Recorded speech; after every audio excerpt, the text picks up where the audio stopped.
तर विद्यार्थी मित्रांनो, now the last pathway for CO2 fixation. We have seen the detail of C4 pathway, C3 pathway. Now one more alternative pathway for carbon dioxide fixation. Carbon डायऑक्साईडला fixation करणारे हे आणखी एक pathway राहिलेलं आहे which is exactly near about all reactions are similar to C4 pathway with minor differences. Crassulacean acid metabolism. It is once again alternative pathway for CO2 fixation. The carbon dioxide is fixed either by C3 pathway, C4 pathway, or very rarely sometime by crassulacean acid metabolism. हे एक आणखी एक पर्यायी pathway मानलं जातं. It is observed in crassulacean acid metabolism, alternative pathway for once again carbon dioxide fixation. In very few plant, काही वनस्पतीमध्ये हे पाहायला मिळतं. नंबर 1 ला C3 प्लांट आहेत, नंबर 2 ला C4 plant and few plants are CAM plants are also there. मग CAM हे नाव काय आहे हो? Crassulacean acid metabolism. यामध्ये डायर्नल अँड नॉक्टर्नल चेंजेस घडत असतात. डे टाईम डायर्नल, नॉक्टर्नल नाईटला. नाईट आणि डेला there is a cyclic changes occur in malic acid concentration. कारण या ठिकाणी क्लिअर करू इच्छितो the malic acid is nothing but crassulacean acid. या मॅलिक ॲसिडचं प्रमाण रात्री वाढतंय आणि दिवसा कमी होऊ लागलेलं आहे. म्हणून काय म्हणतोय the process of cyclic changes occur in the contents of malic acid during day time as well as night is known as crassulacean acid metabolism. And this type of pathway, it was first time reported from the members of family Crassulaceae. हे नाव का दिलं? Malic acid is nothing but crassulacean acid है and it was reported in the members of family Crassulaceae for the first time. Although NCERT मध्ये कदाचित थोडेसे few line असेल किंवा नसेल, पण हे जोडून आलेलं आहे. You must know about this one. The क्रॅसुलेसीचा मेंबर सगळ्यात कॉमन आहे इथं ब्रायोफायलम, लीप स्प्राउटिंग प्लांट, पानफुटी. त्यामध्ये पहिल्यांदा हे नोंद केली गेलं म्हणून हे नाव दिलं crassulacean acid metabolism. Generally all the CAM, हे जे कॅम आहे it shows both pathway C3 as well as C4. या ठिकाणी हे नाईट टाईम आहे जिथं C4 घडतं आणि डे टाईमला C3 घडतं. इट शोज बोथ, यामध्ये दोन्ही प्रकारची पाथवे पाहायला मिळतात. The CAM plant or crassulacean acid metabolism shows C4 as well as C3. मग फरक काय बघा? It occurs in only one cell. हा फरक लक्षात घ्या. पहिलं आहे C3 plant only mesophyll cell, C4 plants mesophyll and bundle sheath cell. ज्या ठिकाणी C3 आणि C4ला सेलनी विभक्त केलं या ठिकाणी वेगळं आहे. It occurs only in one cell, that is a mesophyll cell. What is the difference here? हे C3 आणि हे C4 आणि C3 they are separated by time. बाकी सगळ्या रिॲक्शन सेम आहे. Night time and day time एवढाच फरक आहे.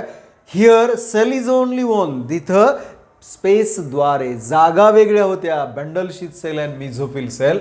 बाकी सेम प्रक्रिया आहे, सेम रिॲक्शन आहे. Near about all reaction accept हा इथला एक पॉईंट वगळता काहीच बदल नाही आहे. So C3 and C4 plant, इथं C4 पाथवे दोन्ही ऑपरेट होत आहेत.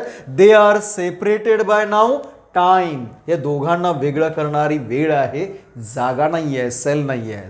एकाच सेलमध्ये घडतं. आणि सर्वात important, as like the earlier case we have seen C4 C3 plant, now here CAM plant.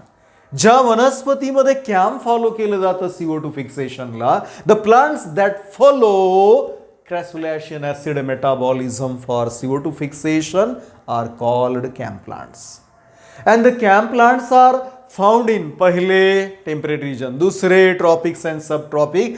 These plants are more commonly observed or found in deserts. वाळवंटामध्ये पाहायला मिळतात. Where very little amount of water is there, high intensity of light, प्रकाशाची तीव्रता जास्त आहे, temperature जास्त आहे, hot environment आहे, वॉटर स्केअरसिटी जास्त आहे, अशा एरिड उघड्या जमिनीवर, एरिड लँड्सवर हे पाहायला मिळतं. They are complete xerophytic plant. They are most of them are succulent झिरोफाइट्स.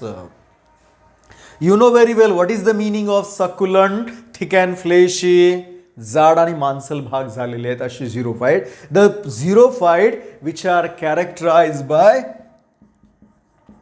Thick and fleshy parts, ज्यांच्यामध्ये थिक आणि फ्लेशी पार्ट्स असतात अशा झिरोफाइटला. May they have a leaves. Take an example of aloe vera. सगळ्यात कॉमन कोरफडीमध्ये, घृतकुमारीमध्ये काय घडलेलं असतं? Leaves are सकुलंट.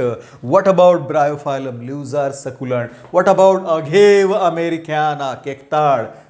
हे रस्त्याच्या कडेनं असतं खेडेगावामध्ये हे केकत, त्यामध्ये सुद्धा काय? Leaves are succulent. Kalanchoe, leaves are succulent. What about opuntia, ज्यामध्ये मॉर्फोमध्ये शिकता फायलोक्लेड आहे. The stem become succulent and modified green coloured. Sedum leaves आहे, pineapple. All these are the what type of plants? These are succulent xerophytes. They mostly belong to family like what? Crassulaceae, Agaveaceae, Orchidaceae, किंवा Cactaceae. All the cacti, they have leaves are modified into spine and phylloclade. म्हणून thick आणि fleshy part असणारे xerophyte म्हणजे succulent होय. आणि त्यांच्यामध्ये काय? All the plant parts are, whether it is a stem or leaves, they are covered by thick cuticle in order to prevent the loss of water. Thick cuticle असणं हे झिरोफाइटचं. आणि इथं अतिशय जास्त क्युटिकल जाडसर आहे सर्वच बॉडी पार्टवर. Mainly stem and leaves are covered by thick cuticle. In addition to that, what about stomata? They have sunken stomata, deeply located stomata. संकनचा अर्थ आहे बुडालेलं, खोल भागामध्ये आहेत, इपिडर्मिसमध्ये, पिट्समध्ये आहेत.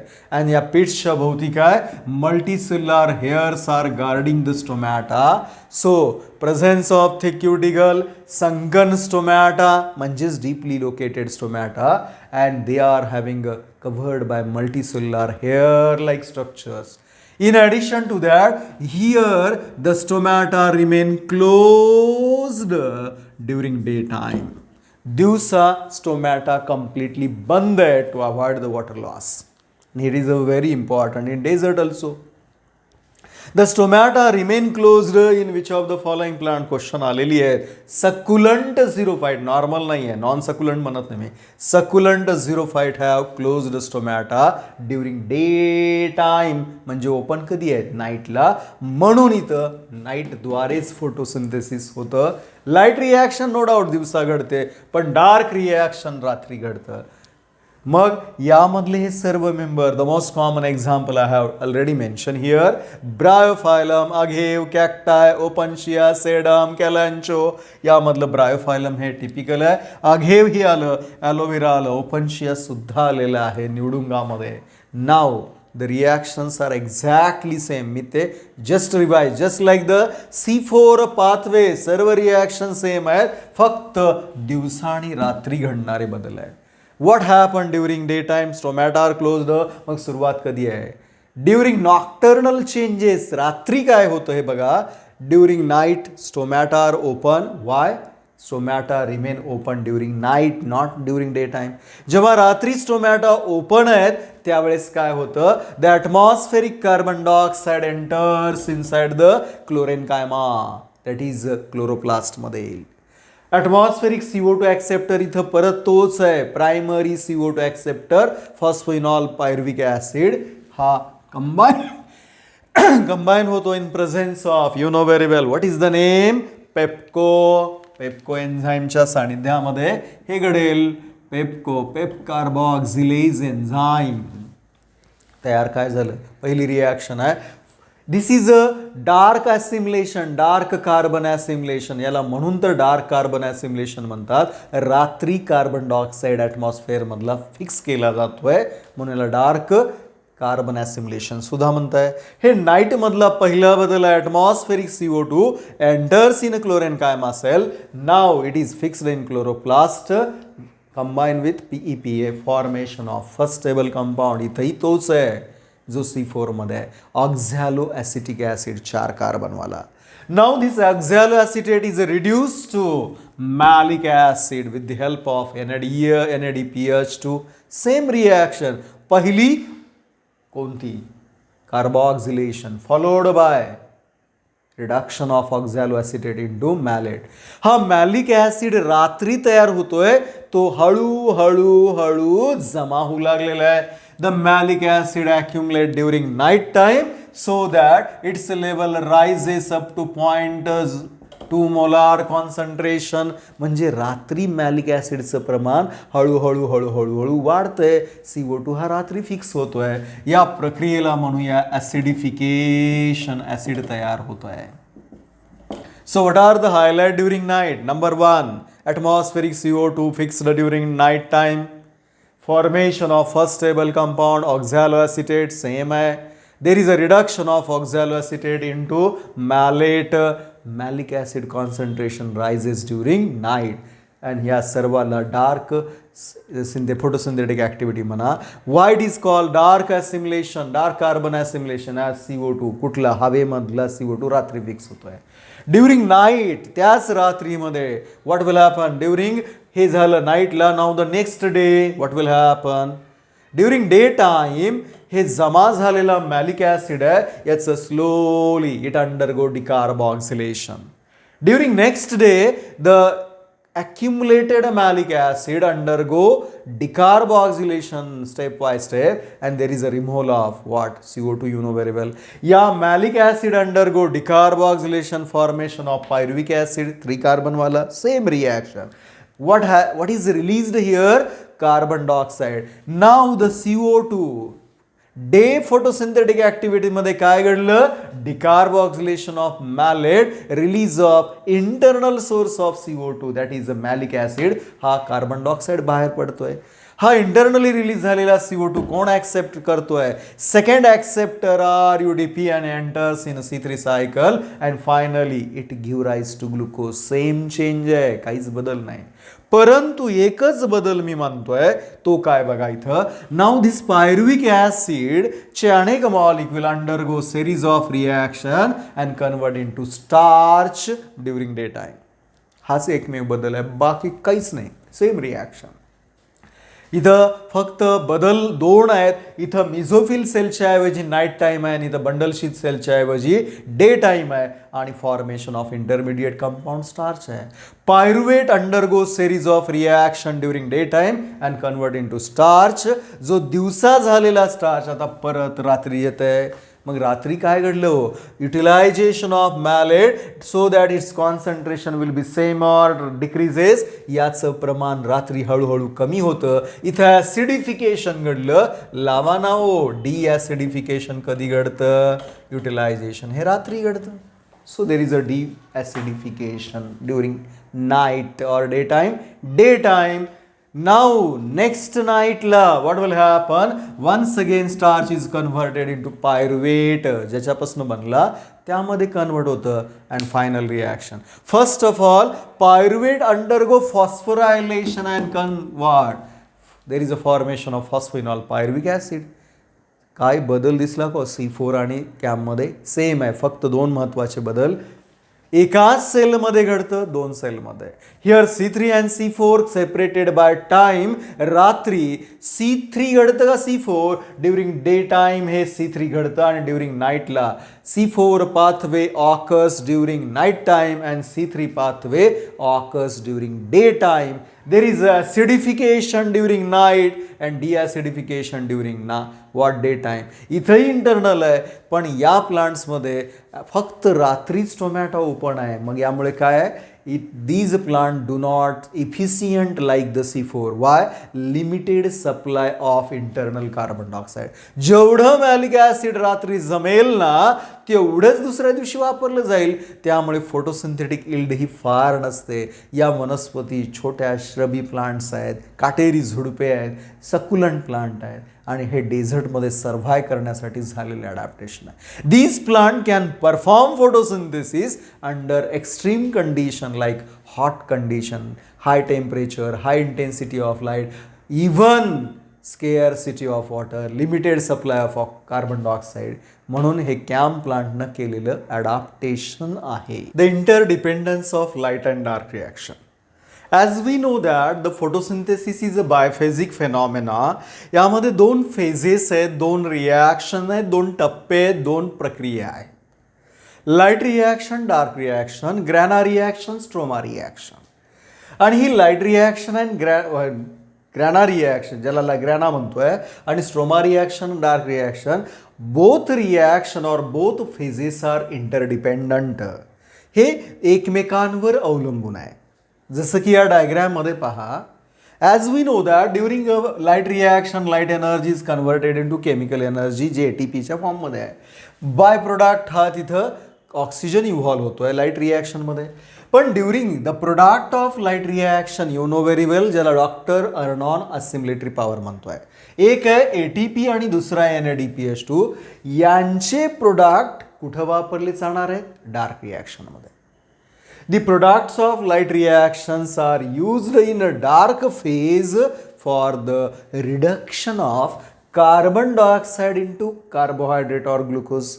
म्हणजे लाईट रिॲक्शनमध्ये तयार झालेली प्रोडक्ट डार्क रिॲक्शनमध्ये वापरले जातात. कशासाठी? CO2चं ग्लुकोजमध्ये रिडक्शन होण्याकरता.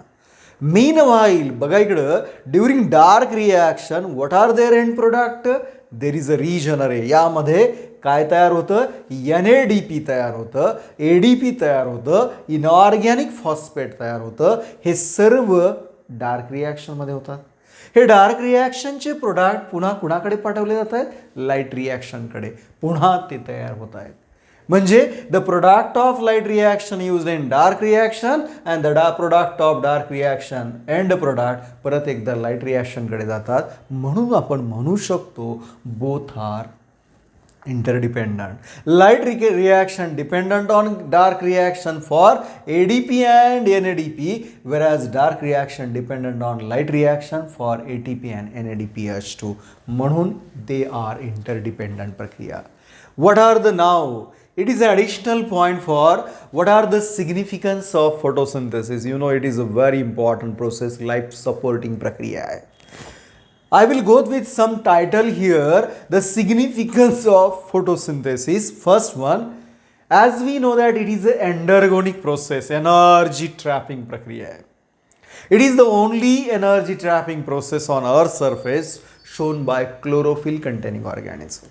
Here the light energy is converted into chemical energy. इथं काय केलं जातं? सूर्याची प्रकाशाची एनर्जी ॲब्सॉर्ब केली जाते. The light energy is trapped, light energy is absorbed and converted into chemical energy. That's why it is called light energy trapping process. It is a food manufacturing process also. म्हणून what? Synthesis of food. You know very well, it is an anabolic process. It is an anabolic process by which plants, कुठले?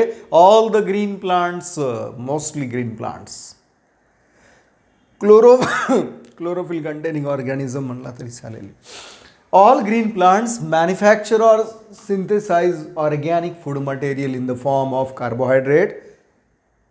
And synthesis of food या ठिकाणी तयार होतं. Glucose is synthesized and later on glucose is converted into other sugar like fructose असेल, sucrose असेल, maltose असेल, even other sugar असतील, याचे रूपांतर केलं जातं. म्हणून it is anabolic food manufacturing process, photosynthesis. During photosynthesis, no doubt food is synthesized. Very little amount of that utilized by plant for themselves. काही प्रमाणात तयार झालेलं अन्न वनस्पती स्वतःसाठी वापरतात, but majority of food synthesized by them provided to all heterotrophic organism. They are providing what? Food material to all the heterotrophic organism including human being too. मग यांच्यामध्ये तयार केलेलं सर्व अन्न असेल, एक्सेस अमाऊंट ऑफ शुगर असेल तर काय होतं, they are utilize for the synthesis of other biomolecule, may be protein आहे, लिपिड्स आहे, इव्हन अदर न्यूक्लियोटाईड असतील किंवा अदर बायोमॉलिक्यूल आहेत, ते तयार करण्याकरता यांचा वापर केला जातो. You know what happened during photosynthesis? The byproduct of photosynthesis is the oxygen, and how important it is, you know very well. The oxygen is required for all aerobic organism. म्हणून असं म्हणता येईल ना हो, it is indispensable for aerobes. अत्यंत महत्वाचं आहे. We cannot live without oxygen. All the aerobes organism.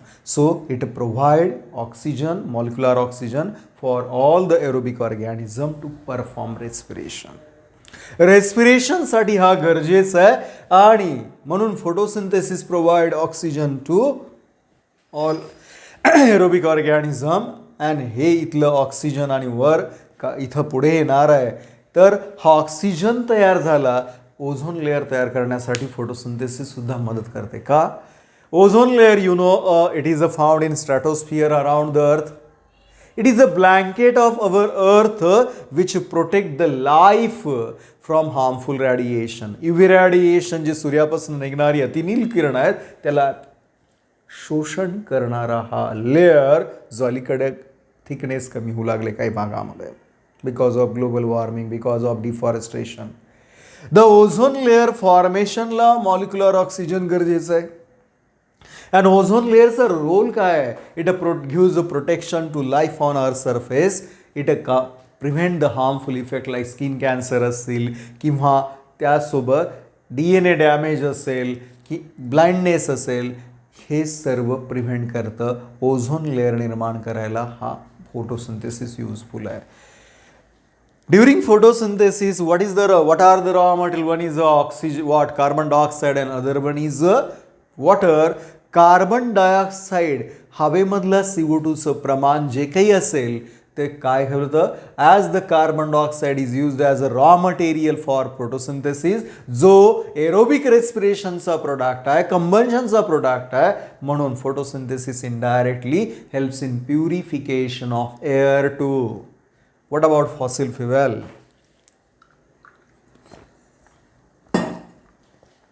ज्याला आपण जीवाश्म इंधन म्हणतो. All the petroleum products, petrol आहे, डिझेल आहे, केरोसिन आहे, नॅचरल गॅस आहे, मिनरल ऑइल्स आहेत, all these are the all these are belonging to fossil fuel, and the fossil fuel are the photosynthetic product आहेत, तेही photosynthetic product आहेत of ancient plant that were lived in past, जे जमिनी खाली गाडले गेले, जे very long year ago they lived on our surface, but due to the natural calamities they get buried and converted into fossilized fuel, and which is a very good product of photosynthesis too. The photosynthesis provided so many raw material for various industries. We have so many industries आणि सगळ्या industry करिता हे raw material देतं. Raw material like cellulose आहे, paper आहे, पेपरसाठी लागणारं material आहे, cellulose आहे, रेनिन आहे, टॅनिन आहे, गम्स आहे, अल्कलॉइड्स आहेत. All these are the different types of timber आहे, रबर आहे, हे सगळे रॉ मटेरियल आहे, प्लांट्स देतं आणि वेगवेगळ्या इंडस्ट्रीसाठी प्रोव्हाइड करतं. जनरली प्लांट्समध्ये फोटोसिंथेसिसचा वेग हा रेस्पिरेशनपेक्षा जास्त असतो का कमी असतो? Of course higher. In plants, there is a high rate of photosynthesis as compared to respiration. Respiratory loss फार कमी असतात, म्हणून plant built up their biomass, त्यांचं ऑर्गॅनिक मॅटर वाढतं, त्यांचं वजन, फ्रेश वेट, ड्राय वेट वाढतं, ज्यामुळे बऱ्याच ठिकाणी you know very well there is a formation of huge forest, and forest is a natural home of so many animals and so many plants too. मग या बायोमासमुळे काय होतं, हायडिंगच्या जागा, लपण्याचे ठिकाण, नेस्टिंगच्या प्लेसेस, झाडावर पक्षी घरटी करतात. So biomass of plant provides hiding places, nesting places, even feeding habitat also. These are the different significance of photosynthesis. Now the last but one head here. There are so many factors affecting the rate of photosynthesis.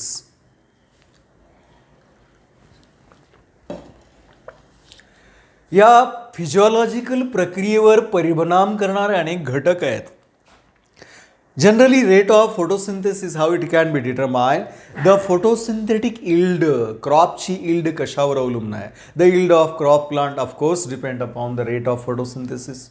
जेवढ्या जास्त प्रमाणात photosynthesis घडेल तेवढं साहजिकच आहे ना productivity वाढेल. The productivity of crop plant of course depend upon rate of photosynthesis, and the rate of photosynthesis is affected by both external as well as internal factor. There are large number of external as well as internal factor.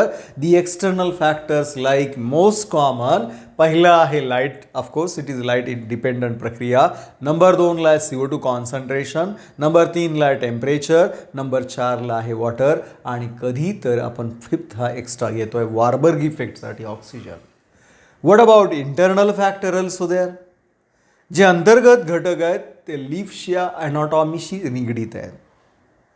त्यामध्ये most common आहे what about the number of leaves किती आहेत, size of leaf lamina किती आहे, छोटा असेल कमी, broad size leaves जास्त असेल, एज ऑफ लीफ, कोवळी पान आहेत whether they are tender leaves or mature leaves, that is also important. How they are arranged, that is orientation of leaves. आणि या लीफचा मेन टिश्यू काय आहे हो, green coloured photosynthetic tissue of leaf is known as mesophyll tissue. The amount of mesophyll tissue or mesophyll cell, the amount of number of chloroplast per cell, that is also internal factor. Amount of chlorophyll pigment किती आहे तोही महत्त्वाचा आहे. आणि C4 सारखा plant असेल किंवा कॅम्पमध्ये जिथे internal source of what carbon dioxide म्हणजेच concentration of internal concentration of CO2 आहे. So let start. हे झालं इंटरनल फॅक्टर, आणि या ठिकाणी नमूद केलेली जी एक्सटर्नल फॅक्टर आहे त्यामधला सर्वात महत्त्वाचा फॅक्टर आहे light. Light is a very important factor that affecting the rate of photosynthesis. आणि लाईट जेव्हा आपण कन्सिडर करतो ना, whenever we consider a light as a factor affecting the rate of photosynthesis, त्यामध्ये सर्वात महत्त्वाचे 3 बाबी येतात. When we consider light as a factor, it has 3 aspect. याचे 3 aspect आहेत. नंबर 1, what light intensity, प्रकाशाची तीव्रता कशी असते. दुसरा फॅक्टर याचाच येतोय लाईटची क्वालिटी, इंटेन्सिटी म्हणा आणि light. What one is a light intensity, याच्यामध्ये काय येतं लाईटची quantity of light, quality of light. Here quality म्हणजे कलर आहे, डिफरंट वेवलेंथ ऑफ लाईट, आणि सर्वात शेवटी duration of light is also important. These are the different factor. When we consider light intensity, प्रकाशाची तीव्रता, this is a graph only to determine the light intensity. There is a, जेव्हा light intensity वाढवत जाते initially, सुरुवातीला, in the beginning I am telling you, as the light intensity increases there will be increase in rate of photosynthesis.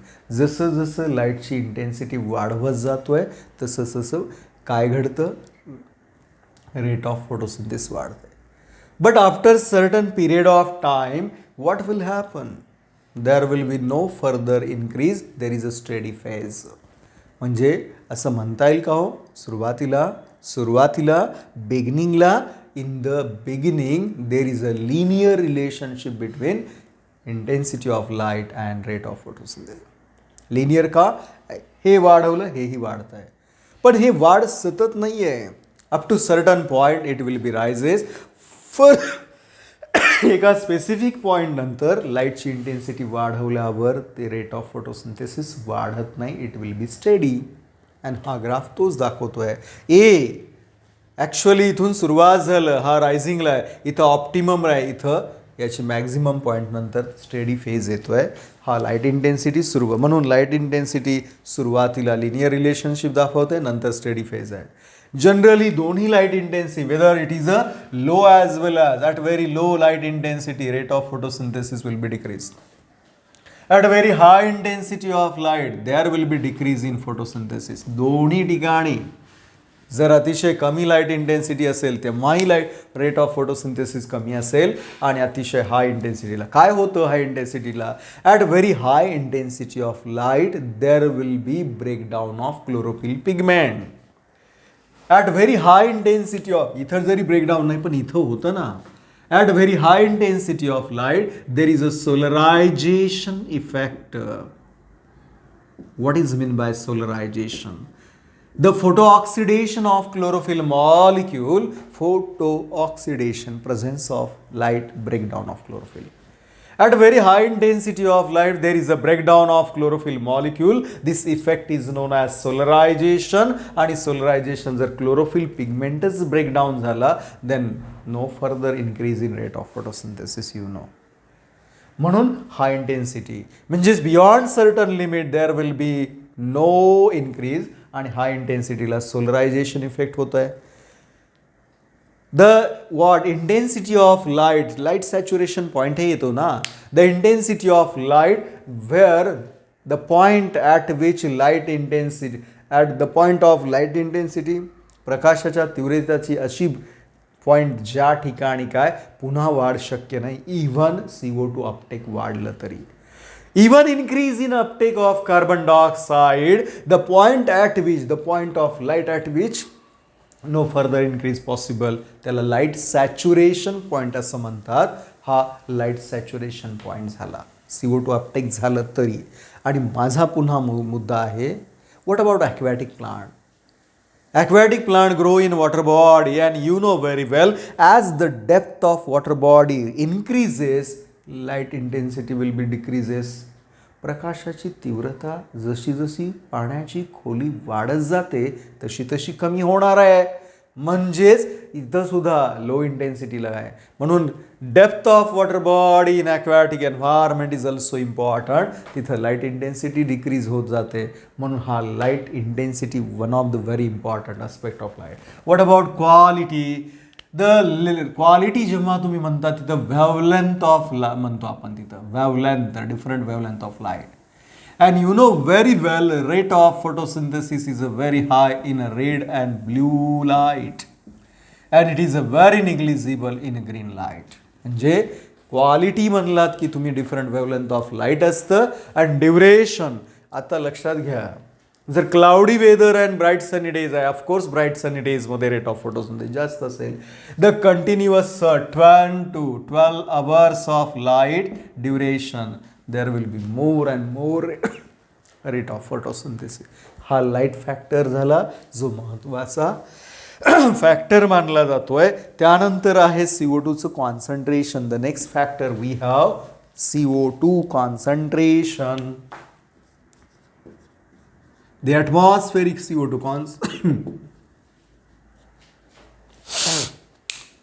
तर यामध्ये लक्षात घ्या CO2 concentration is a major limiting factor बऱ्याच वेळा प्रश्न येतो which is the major limiting factor CO2 concentration is a major limiting factor for affecting the rate of photosynthesis हा परिणाम करणार आहे अँड द ॲटमॉस्फेरिक कार्बन डायऑक्साईडचं प्रमाण you know very well the atmospheric CO2 concentration varies between this value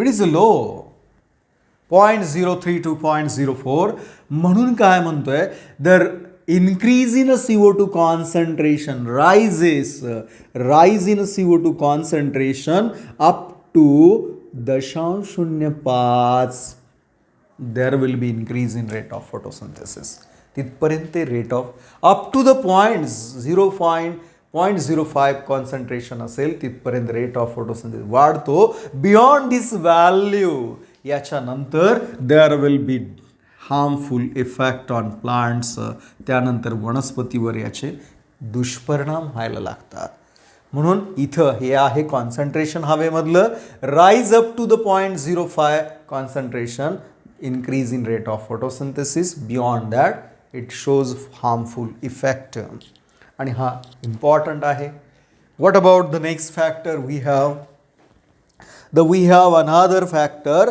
त्याच्यामध्ये सर्वात important factor काय येतं तर C3 आणि C4 प्लांट जेव्हा तुम्ही पाहता ना त्यामध्ये CO2चं कॉन्सन्ट्रेशन हा अत्यंत महत्त्वाचा आहे. C4 प्लांटकडे क्षमता आहे. The C4 plant can fix CO2 at very low concentration. So त्यांना जर इन्सर्टीमध्ये जर पाहिला तर C3 आणि C4 मध्ये C4 plant can fix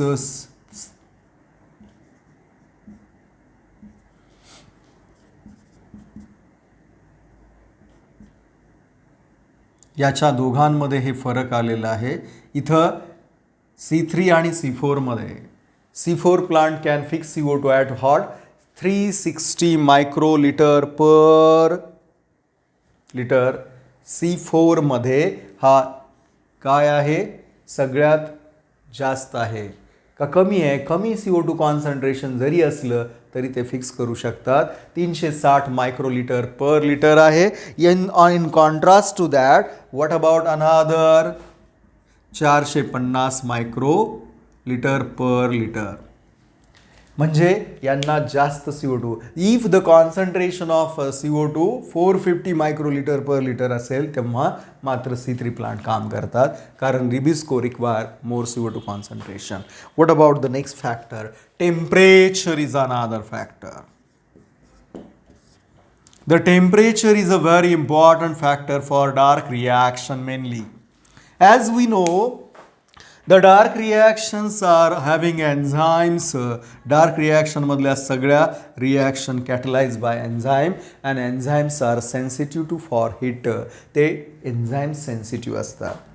And the temperature, how it affect the rate of photosynthesis? You remember the rate of photosynthesis depend upon what temperature. तर तिथं असेल हॅबिटॅट ऑफ प्लांट कुठल्या ठिकाणी वनस्पती. What is the optimum temperature for photosynthesis depends upon the habitat of plant where they grows कुठल्या भागामध्ये वाढत आहेत. उदाहरणार्थ घ्या the plants growing in a tropical regions उष्णकटिबंधात वाढणाऱ्या वनस्पती असतील as compare to temperate region. मग साहजिकच आहे what is the optimum temperature for tropical plant high temperature. What is the optimum temperature for temperate plant low temperature. म्हणजे वनस्पती ज्या हॅबिटॅटमध्ये वाढतात त्यानुसार त्यांसाठी ऑप्टिमम टेम्परेचर हे व्हॅरिएबल आहे. आणि हे ऑप्टिमम टेम्परेचरची रेंज ही वेगवेगळी असू शकते. It varies from 20 to 35 degree Celsius optimum. पण मी पुन्हा म्हणतोय it depends upon the nature of plant where they grow. जर हाय टेम्परेचर एरियामध्ये वाढणाऱ्या वनस्पती आहेत त्यांचं ऑप्टिमम टेम्परेचर जास्त असेल. ज्या लो टेम्परेचर एरियामध्ये वाढतात तिथं लो टेम्परेचर असेल. जनरली एक लक्षात घ्या कोनिफर्स यू नो व्हेरी वेल शीत हवामानामध्ये वाढणारे रशियासारखा भाग आहे. इव्हन उत्तराखंड आपलं भारतातलं द कोनिफर्स असतील लायकेन्स असतील अशा plant they can perform photosynthesis at -35 degree Celsius. There are some algae which grow in hot spring they can perform what photosynthesis at high temperature 70 degree Celsius. पण normal ही range आहे. Now the next factor affecting the rate of photosynthesis that is water. How water affect the rate of photosynthesis. लक्षात घ्या जसं इथं light जी आली त्याच्यामधले factor आले. आणखी एक लाईटमध्ये फॅक्टर असं म्हणता येईल जर light hat high intensity of light there will be closure of stomata. Stomata बंद झालं की गॅसियस एक्सचेंज होणार नाही रेट ऑफ फोटोसिंथेसिस अफेक्ट होतं. तसं वॉटर पण आहे. Water act as one of the raw material for photosynthesis along with CO2. जर स्केअरसिटी ऑफ वॉटर असेल तर काय होईल द प्लांटची टर्जिडिटी जी आहे turgidity of plant cell can not be maintained. There will be closure of stomata. It inadequate water supply जर प्लांटला असेल तर क्लोजर ऑफ स्टोमॅटा होईल. स्टोमॅटा बंद झाल्या तर अवेलेबिलिटी ऑफ कार्बन डायऑक्साईड कमी होईल. Rate of photosynthesis affected. As water is त्यासाठी गरजेचं आहे water is required to maintain the turgidity. Water is one of the raw material for photosynthesis also. That's why water also affect as an external factor. Now for your additional information oxygen. Rise in oxygen concentration, जेव्हा ऑक्सिजनचं प्रमाण हे माहिती पाहिजे तुम्हाला, म्हणून एक Warburg नावाचा शास्त्रज्ञ आहे, त्यांनी स्टडी केलेला हा इफेक्ट आहे, म्हणून याला वारबर्ग इफेक्ट या नावाने ओळखलं जातं. The increase in oxygen concentration, listen carefully, increase in O2 concentration decreases rate of photosynthesis and increases rate of respiration, and it was studied by Warburg, म्हणून याला वारबर्ग इफेक्ट म्हणतात. जेव्हा ऑक्सिजनचं प्रमाण वाढतं तेव्हा रेट ऑफ फोटोसिंथेसिस कमी होतो आणि रेट ऑफ रेस्पिरेशन वाढतो, याला वारबर्ग इफेक्ट असं म्हणतात. यानंतर very small head remaining in this chapter, what is that? The law of limiting factor, the last heading under photosynthesis in higher plant.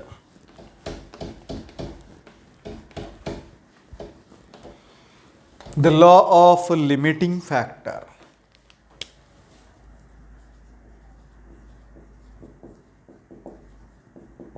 Law of limiting factor. This law of limiting factor, it was proposed by F.F. Blackman. It was proposed by F.F. Blackman.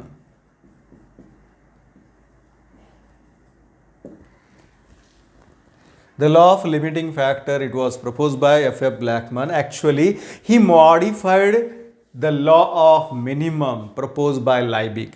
तुमच्या माहितीचं लायबिग नावाचा शास्त्रज्ञ आहे, त्यांनी एक law मांडला होता, law of minimum. त्याला मॉडिफाय कोणी केलेलं आहे? यानी law of limiting factor. Law of limiting factor जो आहे तो अतिशय सिंपल आणि साधा आहे. लक्षात घ्या, एखादी प्रक्रिया आहे, जसं की फोटोसिंथेसिस आहे, it is a physiological process.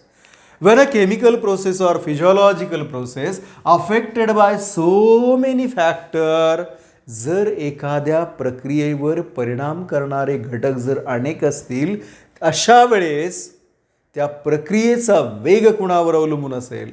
The rate of that process will be determined by the factor whose value is nearest to what? Minimum. कळतंय का मी काय म्हणालो? When a process is affected by so many factors at that time, its rate will be determined by the factor whose value it rates will be determined by factor.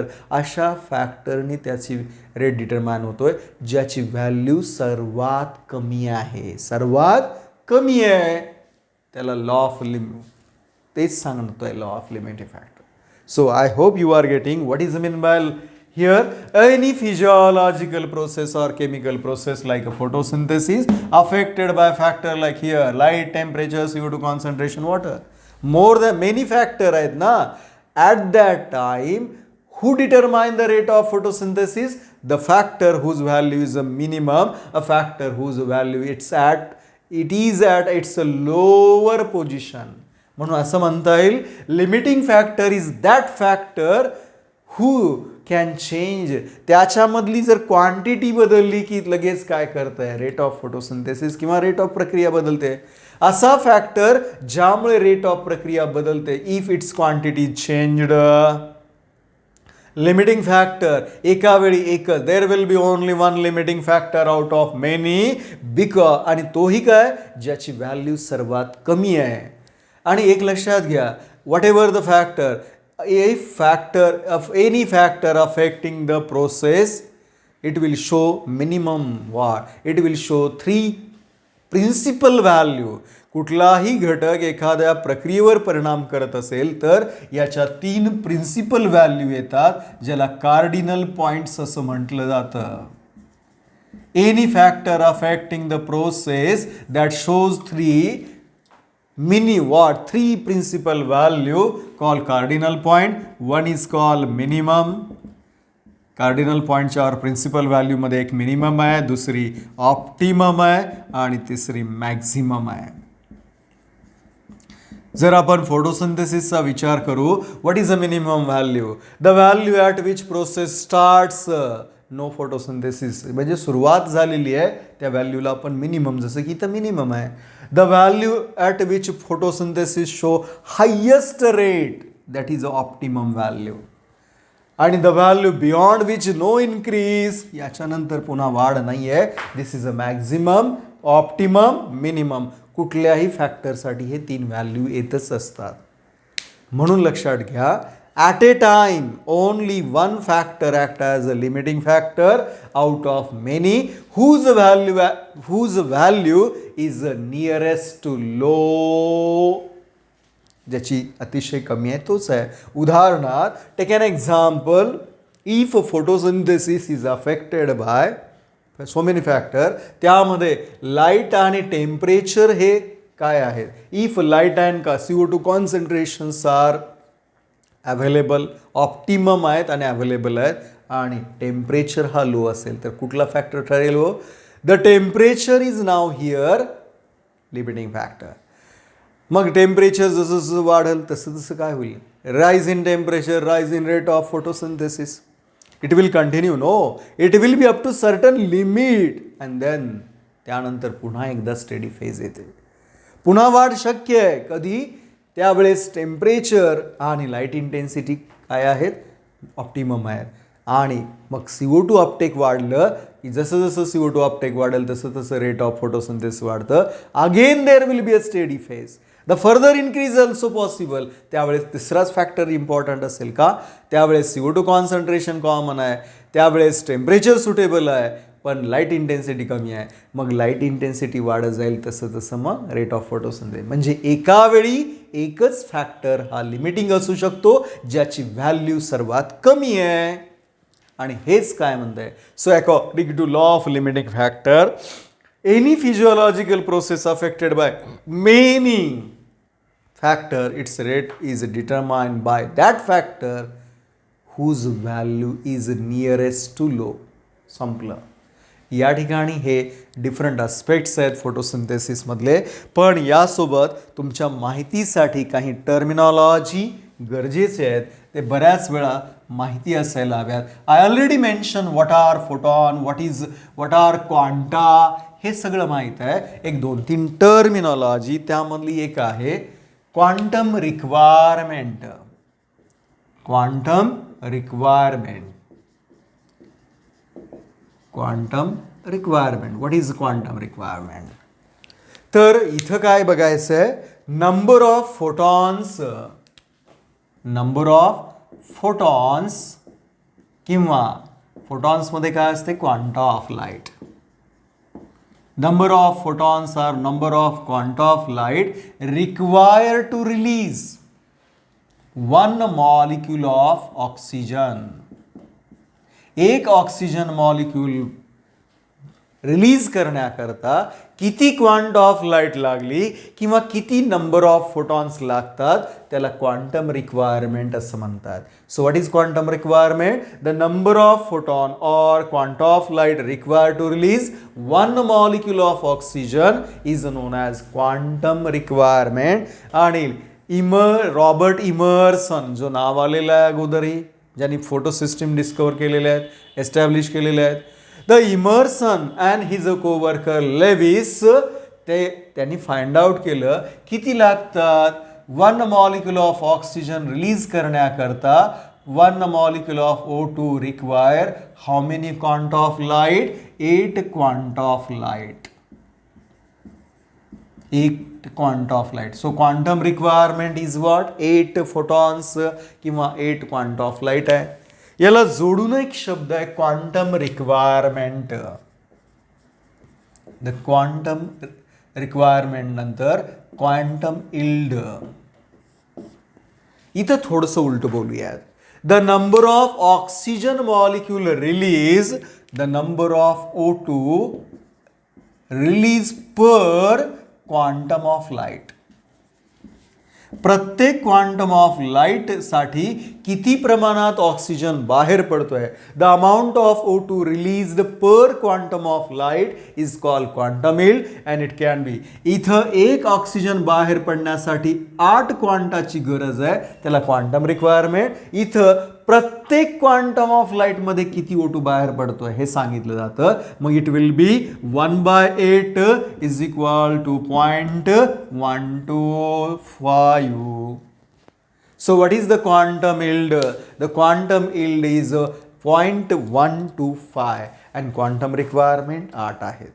कारण एक electron move होण्याकरता 2 फोटॉनची गरज असते. ह्या extra terms आहेत. याशिवाय red drop effect ही important आहे. नावाप्रमाणे लक्षात घ्या, याला इमर्सन फर्स्ट इफेक्ट सुद्धा म्हणतात, कारण इमर्सननी पहिल्यांदा हे स्टडी केलं होतं. It is also known as Emerson's first effect. It is also called Emerson's first effect. हा काय सांगतोय? The Emerson and his coworker Lewis studied the effect of monochromatic light on rate of photosynthesis. जेव्हा त्यांनी सप्तरंग 7 रंगाचा वेगवेगळ्या कलरचा effect study केला कशावर? Rate of photosynthesis. What they have noticed? There is a sharp decline. अतिशय तीव्र डिक्लाइन झाली. There is a sharp decline in rate of photosynthesis beyond कशानंतर 680 milli nanometer wavelength of light. 680 आणि यू नो व्हेरी वेल 680 कुठल्या रिजनमध्ये आहे? Red रिजनमध्ये आहे. When Lewis and Emerson studied that the sharp decline in rate of photosynthesis beyond 680 nanometre wavelength of light, he actually पुढे असेल shorter wavelength, longer wavelength, पाठीमागे shorter wavelength. हे शार्प डिक्लाइन जी red रिजनमध्ये आहे त्याला नाव दिलं त्यांनी रेड ड्रॉप इफेक्ट. याला काय नाव दिलं? Red drop effect. So sharp decline in case of what? Rate of photosynthesis in red zone is known as red dwarf effect. आणि यानंतर हा रेड ड्रॉप इफेक्ट त्याने रेक्टिफाय केला, ज्याला इमर्सनचा सेकंड इफेक्ट म्हणतात, और इमर्सन्स एनहान्समेंट इफेक्ट सुद्धा म्हणतात. Or it is also known as Emerson's second effect. बरं का? तर या ठिकाणी पहा काय केले त्यांनी. Later on they provided red light and far red light. Far red light beyond longer wavelength of light. For red light 680 shorter wavelength मध्ये हा रेड डॉट झाला होता ना. पुढे गेलं तर लॉंगर वेव्हलेंथ आहे. किती आहे? 680 प्लस पुढे. सो फार रेड लाईट आणि रेड लाईट जेव्हा कंबाईन करून वापरली, सप्लिमेंटेड केलं, red light is supplemented with far red light, then what? Red drop effect is rectified and further increase in rate of photosynthesis happen. म्हणून enhancement in red what? Enhancement in rate of photosynthesis by combination of red and far red light. When you are talking about red light 680 च्या खाली, far red light 680 plus, जेव्हा हे दोघांचं combination वापरलं तर हा decline जो झाला होता ना रेड ड्रॉप इफेक्ट बिलो 680 तो रेक्टिफाय केला गेला आणि हा रेक्टिफाय इथं होतोय. याला इमर्सनचा सेकंड इफेक्ट किंवा इमर्सन्स एनहान्समेंट इफेक्ट असं म्हटलं जातं. This is about all the terminology. I told you solarization. आणि या सोलरायझेशन यामध्ये लायबिकचा उल्लेख आला होता ना. हा लायबिक शास्त्रज्ञ ज्यांनी पहिल्यांदा सांगितलं की सोर्स ऑफ कार्बन इज कार्बन डायऑक्साईड. प्लांटसाठी सोर्स ऑफ कार्बन, मी मॉलचं म्हणत नाही, मी लायबिक सांगतोय की कार्बन हा कार्बन डायऑक्साईडमधून प्लांट वापरतात. तसं मेयरचंही नाव आहे तर जे व्हॉल मेयर नावाचा एक शास्त्रज्ञ आहे, व्हॉन मेयर, तो म्हणतोय की ग्रीन प्लांट्समध्ये one scientist is there, von Mayer. According to Von Meyer, during photosynthesis, he first time noticed during photosynthesis light energy is converted into chemical energy. हे सर्व प्रकार आहेत. कधी कधी असंही विचारलं जातं, केमिस्ट्री आहे ना तुमचं, त्यामुळे जे आपलं जनरल इक्वेशन आहे फोटोसिंथेसिसचं, ज्यामध्ये किती कार्बन डायऑक्साईड लागतात? 6. What is the molecular weight of carbon dioxide? You know very well. तर इथं एकूण काय पकडायचं? 264 ग्रॅम्स ऑफ कार्बन डायऑक्साईड भागिले 6 करा, you will get the answer. काय होईल? सही चोक 24. एका कार्बन डायऑक्साईडचा मॉलिक्युलर वेट 44 आहे म्हणून इथं 6. What about water? 12 molecule of water लागतं. 12 मॉलिक्युल म्हणजे 216 ग्रॅम ऑफ वॉटर प्लस आता इथं तयार काय होईल? याचा वापर होऊन तयार होतं 180 ग्रॅम ऑफ ग्लुकोज. हे मॉलिक्युलर वेट कॅल्क्युलेट केलेले आहेत आणि शेवटी 106 gram of water and 1922 gram of water oxygen is evolve. कारण तुम्हाला माहिती आहे ऑक्सिजनच्या एका मॉलिक्युलचा 32 मॉलिक्युलर वेट येईल. सोडून कारण O फॉर 16 सोळदुणे 32. सो हे 192 म्हणजे 6 मॉलिक्युलसाठी किती ग्रॅम तयार होतात? 192. म्हणजे प्रश्न कधी कधी असेही विचारले जातात, for the formation of 180 gram of glucose how many gram of carbon dioxide required? That is 264. जर if 264 gram of carbon dioxide fix during photosynthesis, what will be the how many gram of glucose will be synthesized? 180 gram. हे माहिती असावं म्हणून. Here is a we have completed the topic what photosynthesis in higher plant in detail, and you remember it is a very important chapter. कारण याच्यावर plant फिजिओलॉजीमध्ये photosynthesis आणि respiration हे 2 अत्यंत महत्त्वाचे चॅप्टर आहेत. They will cover your minimum 5 question. Okay.